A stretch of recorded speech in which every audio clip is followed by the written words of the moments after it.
Hey there guys, in this quick video I'm going to compare VOO with the QQQ and what are the differences. So the first thing is the expense ratio. You have higher expense ratio for the QQQ comparing to VOO. Also, number of holdings is better for VOO. Dividend yield is higher for VOO. Dividend growth you have higher for QQQ, and volatility is higher for QQQ. So sector allocation, here you can see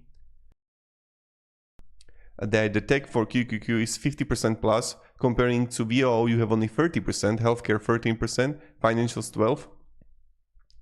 Then the consumer communication is 15-15 here, healthcare 7%, industrial 5%, consumer and communication 9 and 11%.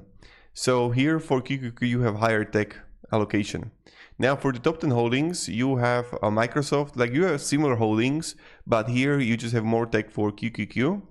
And here, as you can see, like 100Q, like investment growth, you would just like have it kind of like the projection there.